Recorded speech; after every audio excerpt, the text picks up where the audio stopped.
এ ঢোল ভাই, ঢোল বন্ধ করতে হবে। নাম লিখিয়ে আমিও দেশ গড়ার কাজে নিয়োজিত করতে চাই নিজেকে। আসুন আমরা প্রত্যেকে এক একজন শ্রমিক হিসাবে, দেশ গড়ার শ্রমিক হিসাবে আমরা নিজেদেরকে প্রস্তুত করব। বাংলাদেশের প্রাণ, শ্রমিকের প্রাণ, গণতান্ত্রিক আন্দোলনের পুরোধাম বাংলাদেশ জাতীয়তাবাদী দলের সম্মানিত চেয়ারম্যান, আজকের অনুষ্ঠানের মাননীয় প্রধান অতিথি, গণপ্রজাতন্ত্রী বাংলাদেশ সরকারের মাননীয় প্রধানমন্ত্রী জনাব তারেক রহমান, জনাব তারেক রহমান বক্তব্য নিয়ে আসছেন। ওই নেতা আছে, ওই নেতা আছে,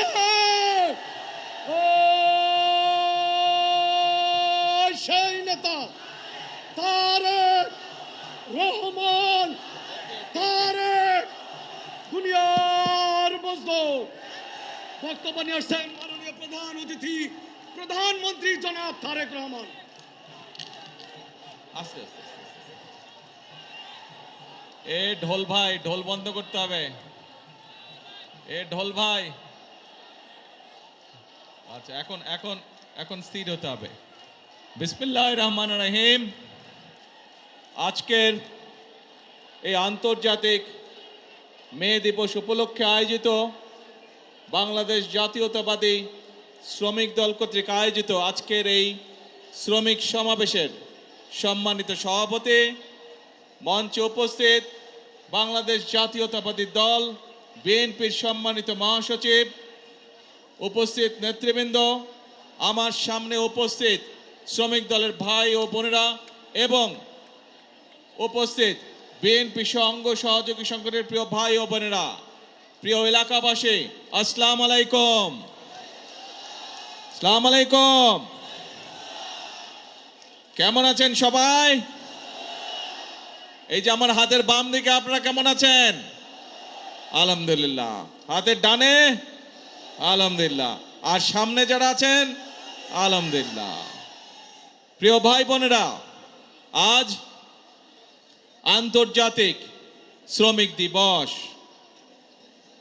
এই আন্তর্জাতিক শ্রমিক দিবস উপলক্ষে আমি প্রথমেই শ্রদ্ধার সঙ্গে স্মরণ করতে চাই যে সকল শ্রমিক ভাইরা 1971 সালে স্বাধীনতা যুদ্ধে শহীদ হয়েছিলেন, যে সকল শ্রমিক ভাইরা 90-এ স্বৈরাচার বিরোধী আন্দোলনে আত্মাহুতি দিয়েছেন এবং শুধুমাত্র জুলাই আগস্ট মাসে যে আন্দোলন ছাত্র জনতার, সেখানেই শ্রমিক দলের যে 72 জন শ্রমিক সদস্য শহীদ হয়েছেন সহ সকল গণতন্ত্রের আন্দোলনে শহীদদেরকে আমি আজ এই দিবসে স্মরণ করতে চাই।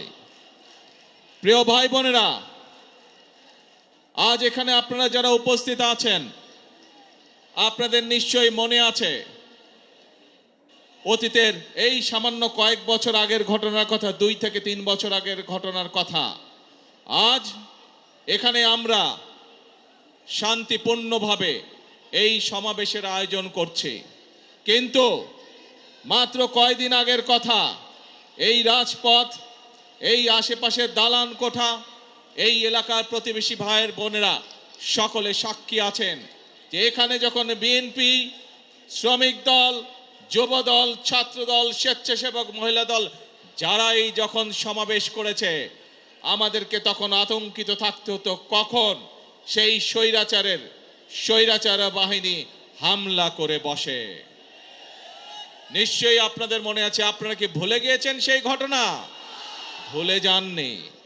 এবং আজ থেকে 2 বছর আগের ঘটনা, প্রায় 2024 সালের 5ই আগস্ট বাংলাদেশের মানুষ স্বৈরাচারকে ছাত্র জনতার আন্দোলনের মাধ্যমে বিদায় করে দিয়েছে এই দেশ থেকে। প্রিয় ভাই বোনেরা, সেই স্বৈরাচারের বিগত প্রায় 1 যুগের বেশি সময় আমরা কি দেখেছি? আমরা দেখেছি শুধু যে শ্রমিককে তার অধিকার থেকে বঞ্চিত করা হয়েছে তা নয়, শুধু যে ছাত্রদেরকে তাদের অধিকার থেকে বঞ্চিত করা হয়েছে তা নয়, শুধু যে শিক্ষকদেরকে তাদের অধিকার থেকে বঞ্চিত করা হয়েছে তা নয়, শুধু যে নারীদেরকে তাদের অধিকার থেকে বঞ্চিত করা হয়েছে তা নয়, এই দেশের প্রত্যেকটি খেটে খাওয়া মানুষকে তার অধিকার থেকে বঞ্চিত করা হয়েছে। এই দেশের মানুষের রাজনৈতিক অধিকার থেকে দেশের মানুষকে বঞ্চিত করা হয়েছে। বঞ্চিত করা হয়েছিল তাদেরকে তাদের অর্থনৈতিক অধিকার থেকে। প্রিয় ভাই বোনেরা, সেজন্যই এই দেশের মানুষ এই দেশ থেকে ছাত্র জনতা ঐক্যবদ্ধভাবে একত্রিত হয়ে গণ অভ্যুত্থানের মাধ্যমে স্বৈরাচারকে বিদায় করেছে এই দেশ থেকে। আমরা দেখেছি স্বৈরাচারের সময় কিভাবে দেশের অর্থনীতিকে লুটপাটের মাধ্যমে ধ্বংস করে দেওয়া হয়েছিল। আমরা দেখেছি কিভাবে দেশের শিল্প কলকারখানাগুলোকে ধীরে ধীরে বন্ধ করে দেওয়া হয়েছিল এবং এক পর্যায়ে গিয়ে ধ্বংস করে দেওয়া হয়েছিল, এবং বিদেশি জিনিসকে কিভাবে এই দেশে আমদানি নির্ভর করে হয়েছিল, এই দেশের পুরো অর্থনীতিকে কিভাবে ধীরে ধীরে আমদানি নির্ভর করে গড়ে তোলা হয়েছিল। আমরা দেখেছি কিভাবে স্বৈরাচারের সময় এই দেশ থেকে এই দেশের শিক্ষা ব্যবস্থাকে ধ্বংস করে দেওয়া হয়েছিল। আমরা দেখেছি এই দেশের স্বাস্থ্য ব্যবস্থাকে স্বৈরাচারের এক যুগ সময় কিভাবে ধ্বংস করে দেওয়া হয়েছিল। প্রিয় ভাই বোনেরা, যে কয়টি সেক্টরের কথা আপনাদের সামনে আমি তুলে ধরলাম, এই প্রত্যেকটি সেক্টরে হাজারো লক্ষ কোটি শ্রমিক কাজ করে, এবং এভাবেই দেশের প্রত্যেকটি সেক্টরকে ধ্বংস করার মাধ্যমে বাংলাদেশের সকল শ্রেণীর মানুষকে আঘাত করা হয়েছিল। বাংলাদেশের শ্রমিকদের ভাগ্য নিয়ে ছিনিমিনি খেলা হয়েছিল সেই দিন।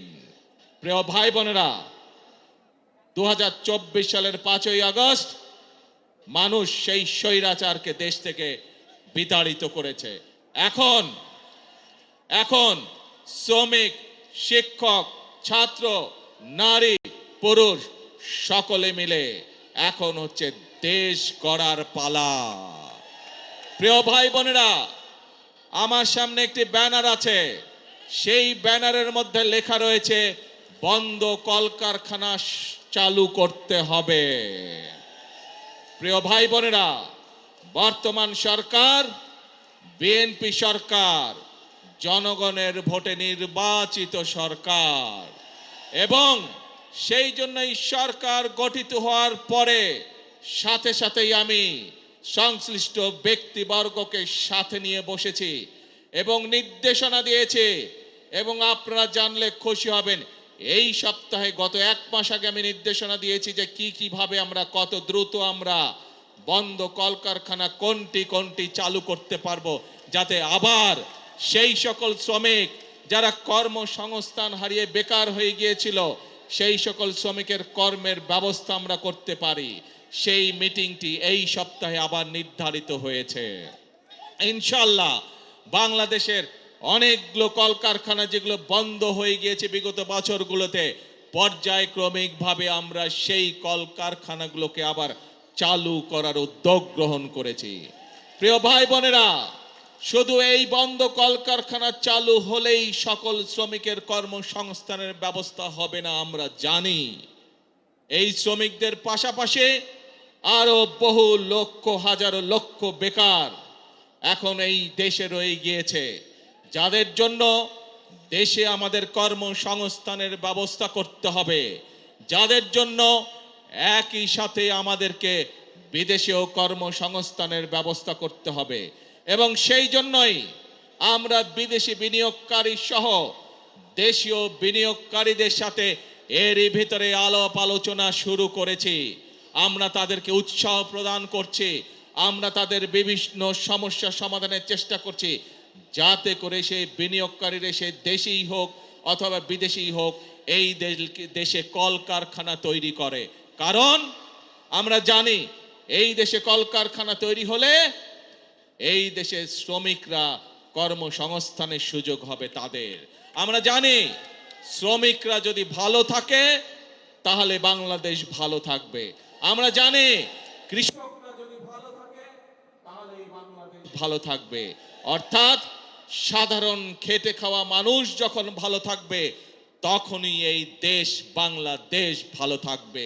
এবং সেই জন্যই প্রিয় ভাই বোনেরা, আপনারা দেখেছেন, আমরা জানি, আমরা বিষয়টি সম্পর্কে ওয়াকিফাল আছি।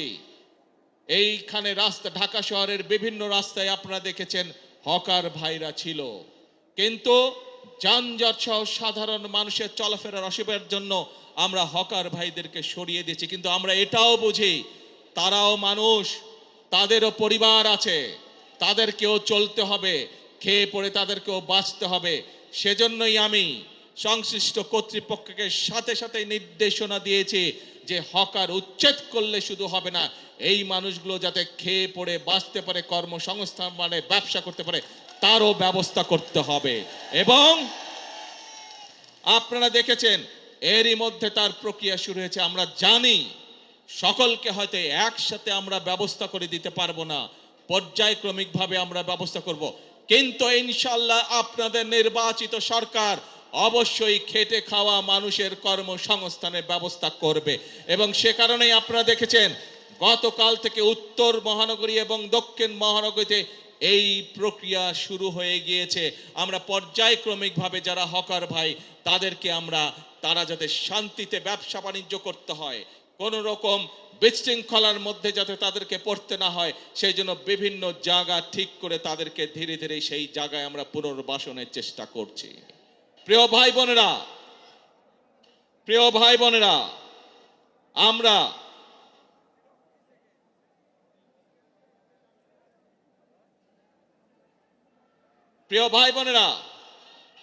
আমরা নির্বাচনের 12 তারিখে নির্বাচনের আগে আমরা বলেছিলাম এই দেশকে পুনর্গঠন করা ছাড়া, রাষ্ট্র মেরামত করা ছাড়া কোনো উপায় নাই।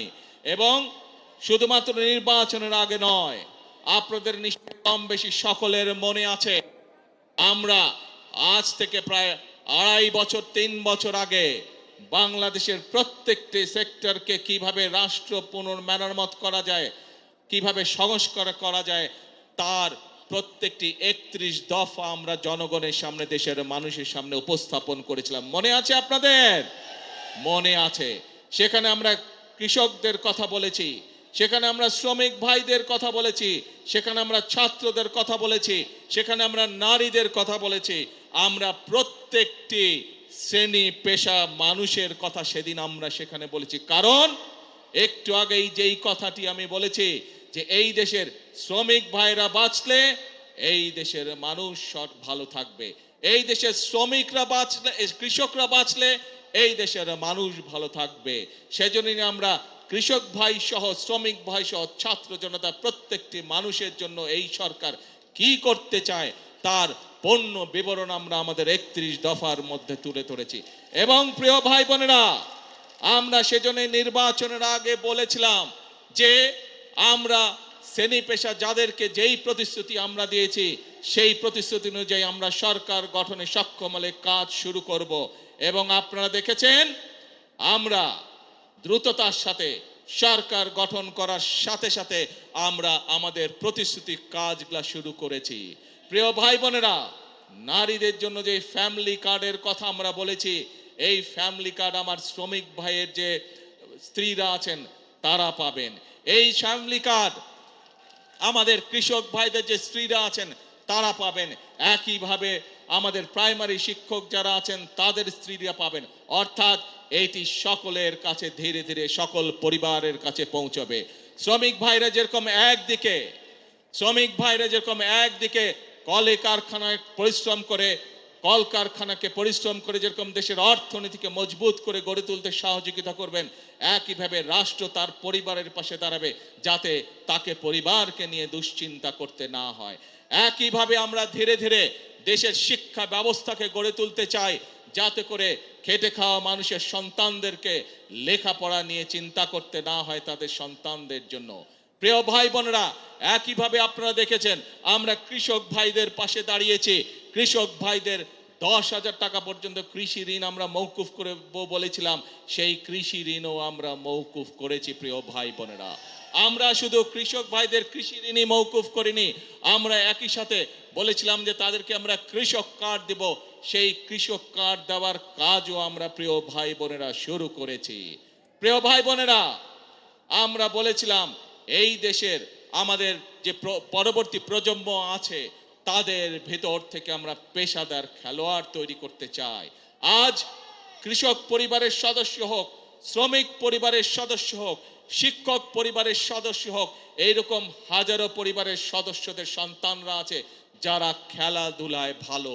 আমরা আমাদের সেই খেলোয়াড়দেরকে বের করে নিয়ে আসতে চাই, তাদেরকে আমরা প্রশিক্ষণ দিতে চাই এবং একই সাথে প্রশিক্ষণ দেওয়ার মাধ্যমে আমরা আন্তর্জাতিক পর্যায়ে আমাদের খেলোয়াড়দেরকে তুলে ধরতে চাই।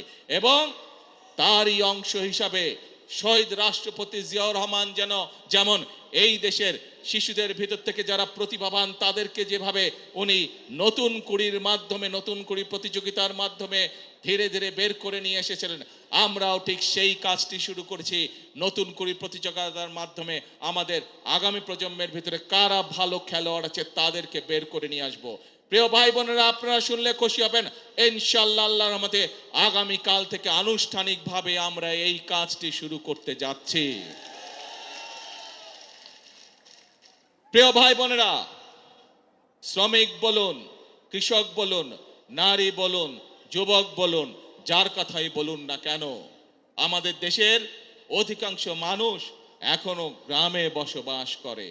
এই গ্রামের মানুষ সঠিক সময়, প্রয়োজনের সময় তারা বিভিন্ন কাজেই হোক, কৃষি কাজই হোক অথবা তাদের ব্যক্তিগত কারণ ব্যক্তিগত কাজই হোক, পানি পায় না। যে পানির অপর নাম জীবন, সেই পানি তারা সঠিকভাবে পায় না। সেজন্যই আপনারা দেখেছেন শহীদ জিয়ার সেই বিখ্যাত কর্মসূচি খাল খনন আমরা শুরু করেছি। যেই খাল খননের মাধ্যমে কৃষক ভাইদেরকে যেমন পানির সুবিধা, সেচ সুবিধা পৌঁছে দেব আমরা, ঠিক একইভাবে গ্রামের মানুষ যাতে সহজেই পানির চাহিদা পূরণ করতে পারে সেটি অন্যতম কারণ এই খাল খননের জন্য। খাল খনন এর মাধ্যমে কৃষক ভাইরা যেমন সুবিধা পাবে, একইভাবে গ্রামের খেটে খাওয়া সাধারণ মানুষও সেইভাবে একইভাবে সুবিধা পাবে। উপস্থিত প্রিয় ভাই বোনেরা, আজ আমাদেরকে একটি সময় এসেছে যখন আমাদেরকে ঐক্যবদ্ধ হতে হবে। আজ যে কথাগুলো আপনাদের সামনে আমি তুলে ধরলাম, এই মোতাবেক যদি আমরা ধীরে ধীরে দেশকে এগিয়ে নিতে পারি, যদি আমরা এগিয়ে নিতে পারি, তাহলেই আমাদের পক্ষে সম্ভব কৃষক, শ্রমিক, ছাত্র, জনতা সকলের ভাগ্য পরিবর্তন। এবং এই মানুষগুলোর ভাগ্য পরিবর্তন হলেই দেশের ভাগ্যের পরিবর্তন একমাত্র সম্ভব। প্রিয় ভাই বোনেরা, বাংলাদেশের মানুষ 12 তারিখ থেকে আবারও সেই হারিয়ে যাওয়া গণতান্ত্রিক যাত্রা শুরু করেছে। আমরা অতীতে দেখেছি প্রিয় ভাই বোনেরা, যখনই বাংলাদেশ গণতন্ত্রের পক্ষে যাত্রা করেছে, আমরা দেখেছি ধীরে ধীরে এই দেশে মিল কলকারখানা গড়ে উঠেছে। প্রিয় ভাই বোনেরা, আমরা দেখেছি অতীতে যখনই বাংলাদেশ গণতন্ত্রের পক্ষে যাত্রা শুরু করেছে, তখনই বাংলাদেশের অর্থনীতি ধীরে ধীরে শক্তিশালী হওয়া ধরেছিল। প্রিয় ভাই বোনেরা, আমরা দেখেছি যখনই বাংলাদেশ গণতন্ত্রের পক্ষে যাত্রা শুরু করেছিল, তখনই আমরা দেখেছি এই দেশের শিক্ষা ব্যবস্থাগুলোতে সুন্দরভাবে ধীরে ধীরে শিক্ষার পরিবেশ ফিরে এসেছে। প্রিয় ভাই বোনেরা, বাংলাদেশ যখনই গণতন্ত্রের পক্ষে যাত্রা শুরু করেছে, গণতন্ত্রের পথে যাত্রা শুরু করেছে, আমরা দেখেছি ধীরে ধীরে বাংলাদেশ দেশনেত্রী খালেদা জিয়ার নেতৃত্বে বিশ্ব দরবারে এমার্জিং টাইগারের খেতাবে ভূষিত হয়েছিল। কিন্তু প্রিয় ভাই বোনেরা, বাংলাদেশ যখনই গণতন্ত্রের পথে যাত্রা শুরু করে, কিছু মহলের সেটি পছন্দ নয় এবং সেই সকল মহল যারা চায় না বাংলাদেশের মানুষ তার ভাগ্য পরিবর্তনের জন্য পরিশ্রম শুরু করুক, যারা চায় না বাংলাদেশ পৃথিবীর সাথে পাল্লা দিয়ে সামনে এগিয়ে যাক, সেই মহল ষড়যন্ত্র শুরু করে অতীতের মতন। অতীতে যেমন তারা ষড়যন্ত্র করেছিল, প্রিয় ভাই বোনেরা, তাদের সেই ষড়যন্ত্র কিন্তু 12 তারিখের আগে যখন সফল হয়নি, 12 তারিখে যখন তারা দেখলো বাংলাদেশ তো আবার জনগণের সিদ্ধান্ত মোতাবেক চলা শুরু করলো, বাংলাদেশ তো আবার গণতন্ত্রের পথে চলা শুরু করলো, তখন নতুন করে তারা ধীরে ধীরে বিভিন্ন রকম ষড়যন্ত্র শুরু করলো। তারা চেষ্টা করছে এখন বিশ্ব দরবারে প্রথমে বাংলাদেশকে বিতর্কিত একটি অবস্থানে নিয়ে যাওয়ার জন্য। তারা চেষ্টা করছে বিশ্ব দরবারে বাংলাদেশ যাতে বন্ধুহীন হয়ে পড়ে। কিন্তু বিশ্ব দরবার দেখছে বর্তমান সরকারের পেছনে বাংলাদেশের মানুষের, জনগণের সমর্থন রয়েছে। বিশ্ব দরবার দেখছে বর্তমানে বাংলাদেশের যে সরকার, এই সরকার জনগণ দ্বারা গঠিত সরকার। বিশ্ব দরবার দেখছে বর্তমান যে বাংলাদেশ পরিচালিত হচ্ছে যেই সরকার দ্বারা, যেই সংসদ দ্বারা, এই সংসদ, এই সরকার জনগণের দ্বারা গঠিত সংসদ, জনগণের দ্বারা গঠিত সরকার। সেজন্যই বিশ্ব দরবার তাদের কথায় কর্ণপাত করছে না, বরং বিশ্ব দরবার জনগণের যে নির্বাচিত প্রতিনিধি, জনগণের যে নির্বাচিত সরকার, তাদের সাথে কথা বলছে কিভাবে তারা এই দেশে বিনিয়োগ করবে, কিভাবে তারা এই দেশে শ্রমিকদের ভাগ্য পরিবর্তনে সহায়তা করবে, কিভাবে তারা এই দেশের মানুষের ভাগ্য পরিবর্তনে সাহায্য করবে।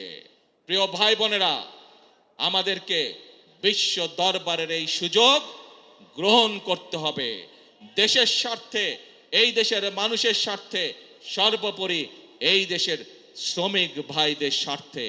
সেজন্যই আজকে আমাদেরকে চোখ কান সব খোলা রাখতে হবে। যারা দেশকে বিতর্কিত পর্যায়ে নিতে চায়, যারা দেশে অরাজকতা সৃষ্টি করতে চায়, এরকম যদি কেউ থাকে, তাহলে শ্রমিক ভাই সহ প্রতিটি দেশের প্রতিটি বাংলাদেশি, প্রতিটি মানুষের কাছে আমার আহ্বান থাকবে, আপনাদেরকে সজাগ হতে হবে, আপনাদেরকে সতর্ক হতে হবে, আপনাদেরকে জেগে উঠতে হবে, আপনাদেরকে তাদের ষড়যন্ত্র প্রতিহত করতে হবে, জবাব দিতে হবে। যেভাবে আমরা স্বৈরাচারকে 17 বছর ধরে জবাব দিয়েছিলাম। প্রিয় ভাই বোনেরা, কথা একটাই, কাজ একটাই, সেটি হচ্ছে দেশ গড়া। এবং সেই জন্যই শ্রমিকরা কেউ কারখানায় কাজ করেন, কেউ ইমারত নির্মাণ করেন, কেউ জুট মিলে কাজ করেন, কেউ পোশাক শিল্পে কাজ করেন। আজ এই সকল শ্রমিক, কেউ হয়তো রেস্টুরেন্টে কাজ করেন, কেউ হয়তো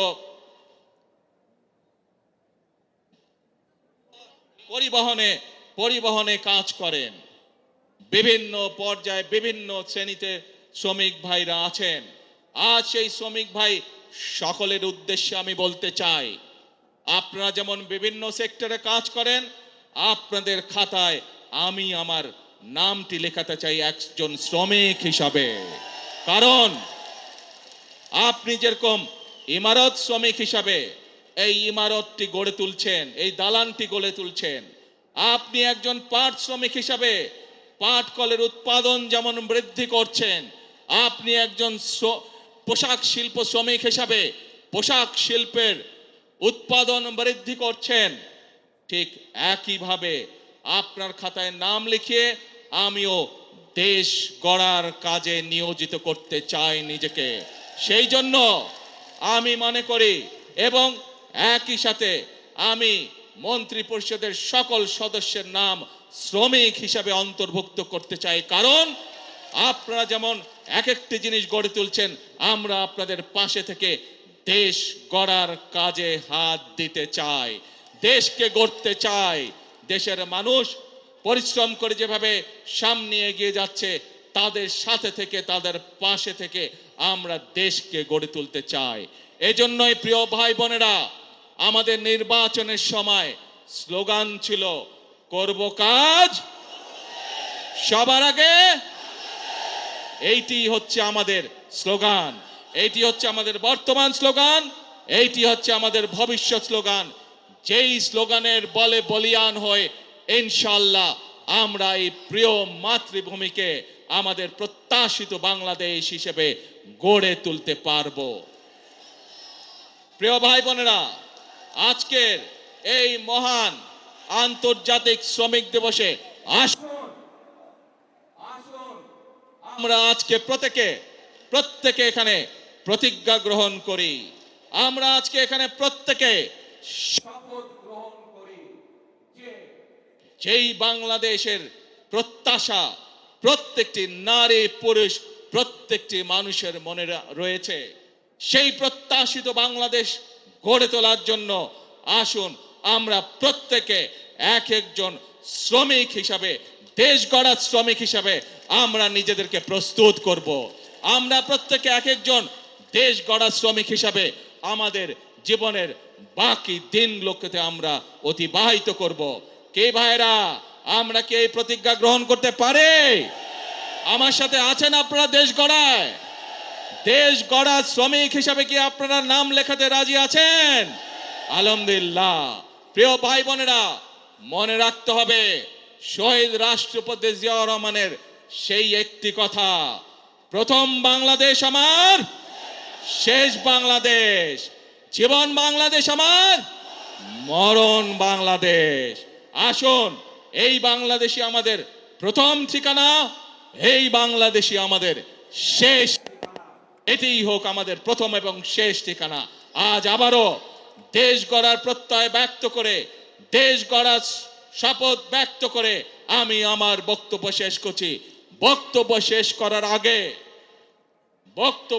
করার আগে আমি কতগুলো মানুষকে যদি শ্রদ্ধা না জানাই, ধন্যবাদ না জানাই, সেটি হবে অন্যায়।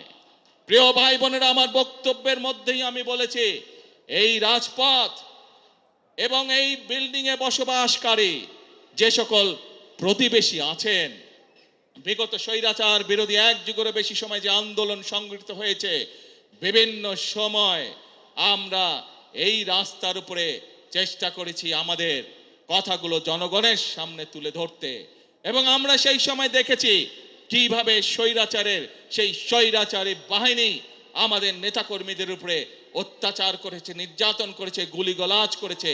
কিভাবে আমাদের এই পল্টন অফিসে তারা কিভাবে হামলা করেছিল, কিভাবে গুলিবর্ষণ করেছিল। আমাদের সেই আন্দোলনের সময় আমাদের বহু নেতাকর্মীকে এই প্রতিবেশীরা সেদিন বিভিন্নভাবে সহযোগিতা করেছেন, সাহায্য করেছেন। আমাদের এই আন্দোলনের সময় যে সকল এখানে অত্যাচার নির্যাতন হয়েছিল, তার ফলে এই মানুষগুলো অনেক কষ্ট ভোগ করেছিলেন।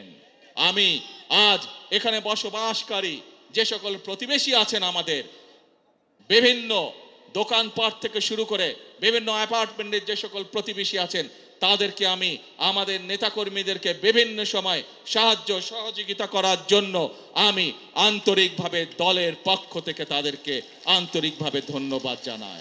প্রিয় ভাই বোনেরা, আসুন শ্রমিক দিবসে আমাদের সেই হোক প্রতিজ্ঞা। কি প্রতিজ্ঞা মনে আছে? প্রথম বাংলাদেশ আমার, শেষ বাংলাদেশ। জীবন বাংলাদেশ আমার, মরণ বাংলাদেশ। আল্লাহ হাফেজ। বাংলাদেশ জিন্দাবাদ। বাংলাদেশ জাতীয়তাবাদী দল জিন্দাবাদ।